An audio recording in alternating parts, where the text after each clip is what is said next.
Hay que adornar el templo con ofrendas y el alma con las ciencias. Del mismo modo que antes de los grandes misterios hay que enseñar los pequeños, también antes que la filosofía hay que proporcionar la cultura. El fruto de la tierra es anual, pero el de la filosofía se otorga a cada momento. Así como debe cuidar de su terreno la persona que le cupo en suerte el mejor, del mismo modo hay que cuidar del alma, a fin de que produzca el fruto digno de su naturaleza. Protréptico, jámblico, 245 al 325 después de Cristo.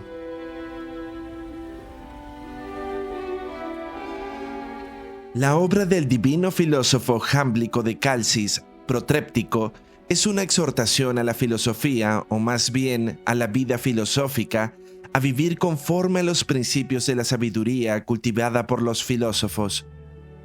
Se piensa que este Protréptico de Jámblico es una actualización de una obra con el mismo nombre y objetivo atribuida a Aristóteles, pero que se ha perdido, de modo que en el Protréptico de Jámblico suponemos que muchos de sus fragmentos serían originalmente de Aristóteles y que Jámblico los retoma para su obra. La palabra protréptico en griego significa exhortar o instar y corresponde a un tipo de literatura filosófica en la que los sabios animaban a quienes aspiraran a una vida espiritual a dedicar su vida a la filosofía. Como ya saben nuestros estudiantes, amigos y simpatizantes, el propósito de Universitas es la actualización del ideal original de la filosofía de los griegos para quienes la filosofía es ajena al sentido que hoy se le da de modo superfluo.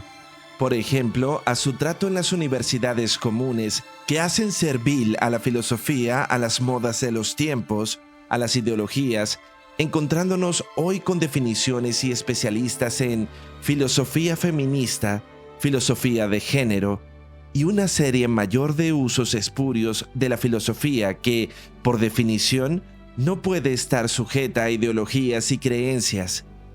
Siguiendo esta línea de vulgarización del concepto de filosofía, nos encontramos con expresiones como la de un periodista que, para referirse a la pelota que golpea un jugador, nos dice que tal pateadura de pelota corresponde a la filosofía de juego de ese jugador, lo cual, para cualquier persona que conozca mínimamente del tema, esto puede ser motivo de risa y a la vez de llanto ante tanta vulgaridad y frivolidad.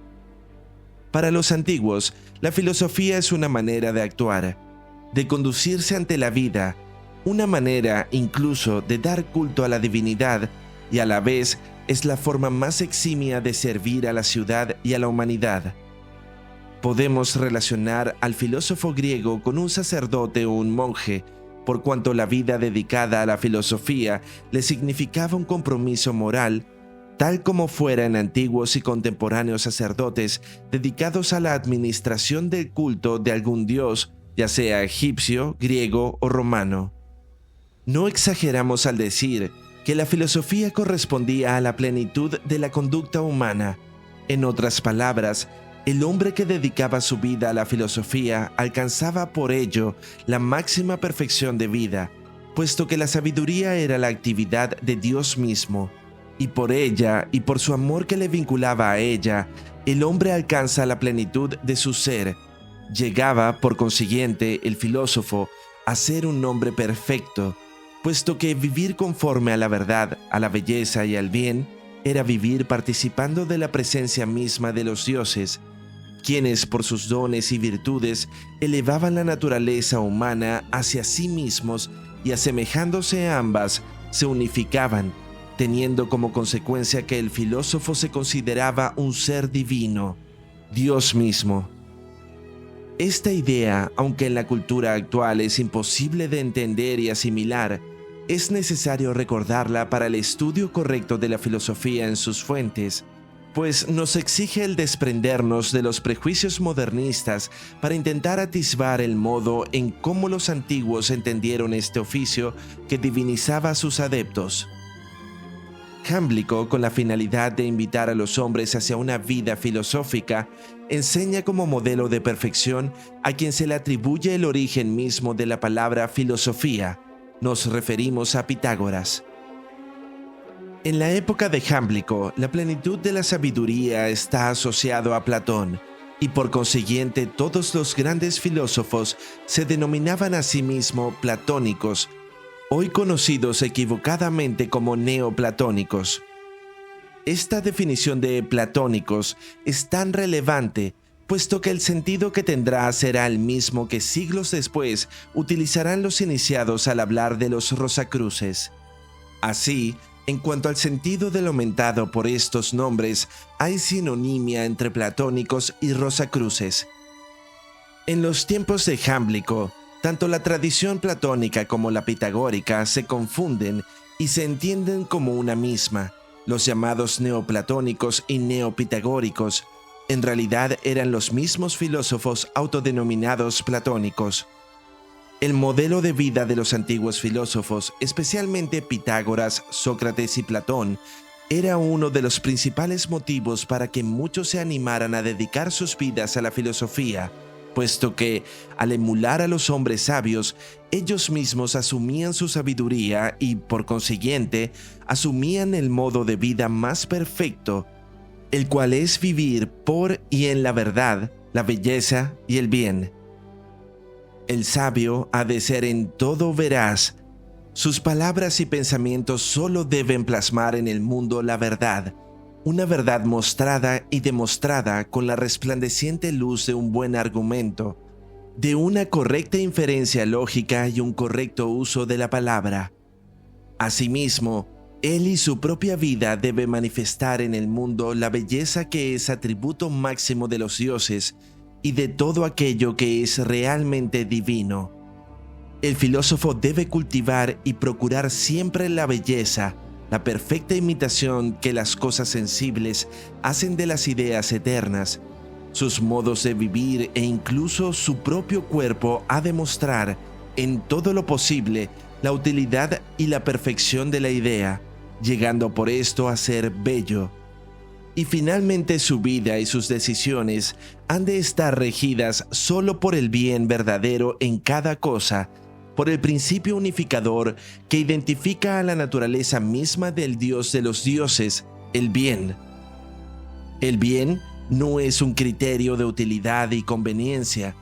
No es bueno lo que me gusta o lo que me hace bien, o lo que entretiene o lo que conviene.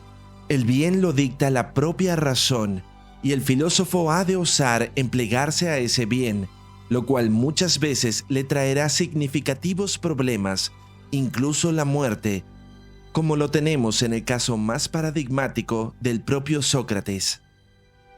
El bien requiere de una de las más importantes virtudes, tal como nos lo enseña el divino Platón.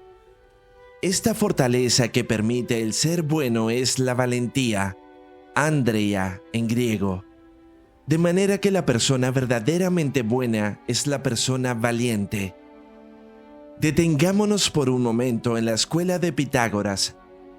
En la escuela pitagórica, el divino padre de la filosofía organizaba a sus discípulos en dos grupos generales, pero enseñaba a cada uno de sus aprendices por separado según las propias aptitudes y dificultades que naturalmente tuviesen, ya que a la vez consideraba que no era justo agruparlos a todos y hacerlos participar en los mismos estudios y enseñanzas, puesto que el conocimiento debía responder a la desigualdad que los propios discípulos tuvieran. Para ser miembros de la escuela, Pitágoras exigía todo tipo de pruebas y análisis, en los cuales incluso analizaba a sus aspirantes por su fisionomía, sus comportamientos, gestos, tono de voz, modos de caminar. Por ejemplo, enseñaba a Pitágoras que no podía ser admitido la persona que no tuviese control de su risa y excluía a todos quienes por cualquier cosa reían sin control.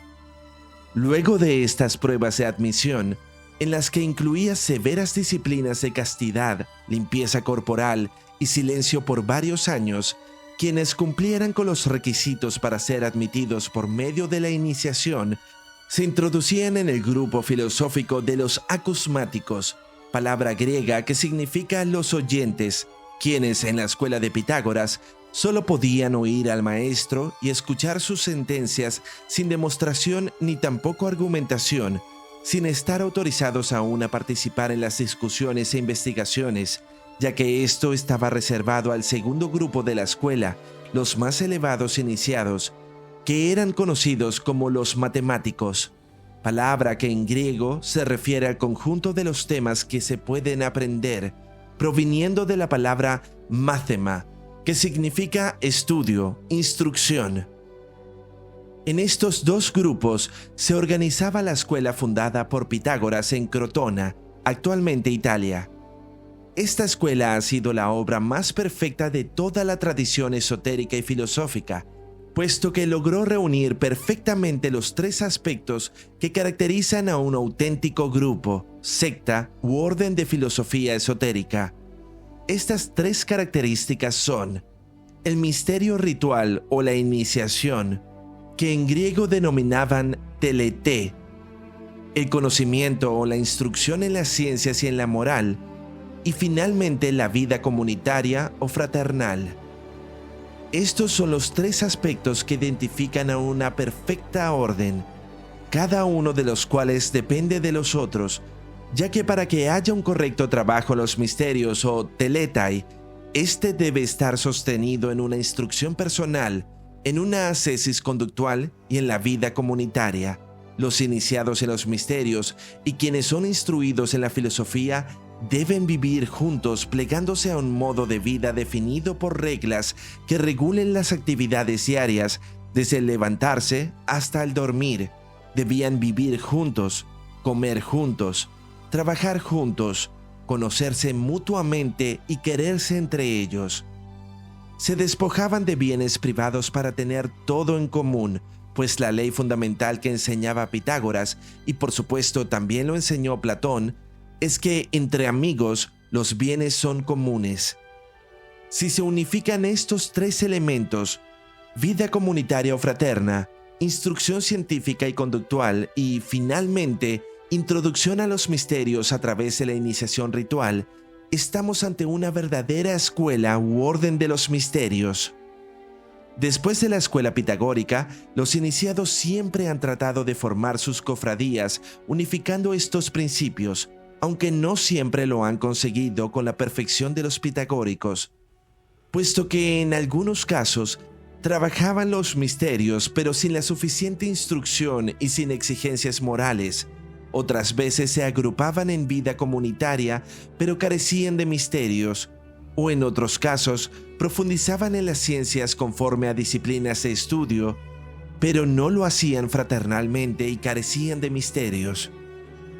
El trabajo conforme a estos tres atributos de una plena organización que propugne el perfeccionamiento y la divinización de la humanidad permite que la totalidad de la experiencia humana se sume a este proceso de perfeccionamiento.